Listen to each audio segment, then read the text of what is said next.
Dolqun esa Argentina parlamenti bilan hukumatini Uyg'ur irqiy qirg'inchiligini to'xtatish uchun harakatga o'tishga chaqirdik dedi. Dünya Uyg'ur qurultayi raisi Dolqun esa Argentina tashqi ishlar ministrligining munosabatlik mas'ul xodimlari bilan ko'rishib, ularni Uyg'ur qirg'inchiligiga qarshi xalqaro birlik hisobdan o'rin olishga chaqirgan.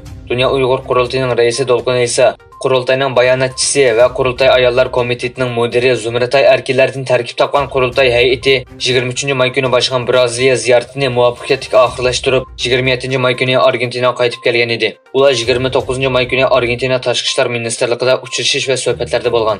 Dolqun esa apandi uchrashishda qilgan so'zida irqiy qirg'inchilikka duchor bo'layotgan Uyg'urlarning navbatdagi vaziyatining 2-dunyo urushi mazgilidagi Yahudiylar duchor bo'lgan ichinishliq tragediya bilan o'xshashib ketganligini aytdi. Uyg'ur irqiy qirg'inchiligini to'sib qilishning xalqaro jamoatchilikning insoniy burchi ekanligini ta'kidlab o'tgan. Dolqun esa Argentina hukumatining o'zining xalqaro majburiyatlarini ado qilib, Xitoyning Uyg'urlar ustidan yurgizayotgan vahshiyliklarga qarshi o'zining maydonini ochiq bildirishni ham Uyg'ur irqiy qirg'inchilikka qarshi shakllangan xalqaro birlik hisobdan o'rin olishni umid qilganligini ta'kidlagan. Kanada parlamenti a'zosi Xitoyning hujum nishoniga aylangan.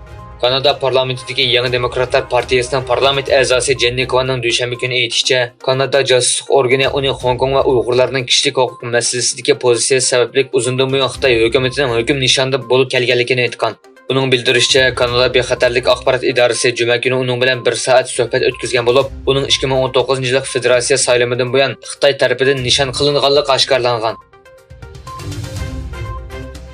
Xitoy soqchi masjid vaqasiga chetishliq kishilar o'zini ma'lum qilsa kengchilikka erishidi. Yunnanning Tongxay nohiyasidagi 600 yillik tarixga ega Najayang masjid chaqilishiga qarshi yuz bergan tunganlarning noroziligi soqchilar bilan bo'lgan to'qinishga aylangan. Voqeaning qurolli soqchilar orqali bostirilganligi va 30 dan ortiq odamning tutqun qilinganligi ko'plagan taratqularda jiddiy inkas qo'zg'agan edi.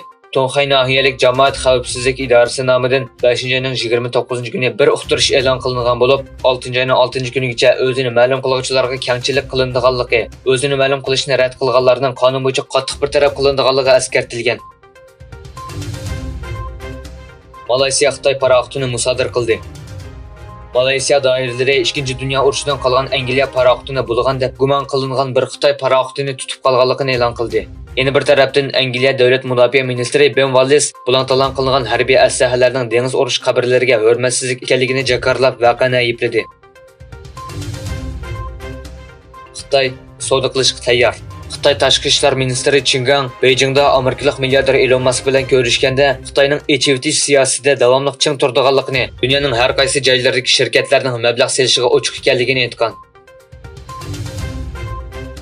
Amerika Tinch okean qo'mondonlik shtabining xabar qilishicha, Xitoyning J-16 tipli ko'rakchi aeroplani Janubiy dengizda Amerikaning RC-135 tipli razvedka aeroplaniga qarshi tajovuzchilik manevri qilgan. Amerika armiyasining bayonotida Amerika aeroplanining xalqaro qonun bo'yicha Janubiy dengiz ustidagi xalqaro havo bo'shlig'ida bexatar va doimlik mashg'ulot olib borganligi bayon qilingan.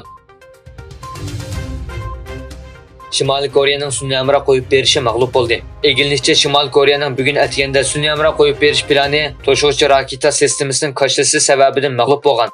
Shimoliy Koreyaning sun'iy amra qo'yib berishi sababli Koreyaning poytaxti Seul va Yaponiyaning Okinawa orolida gudik bilan ogohlantirish berilgan.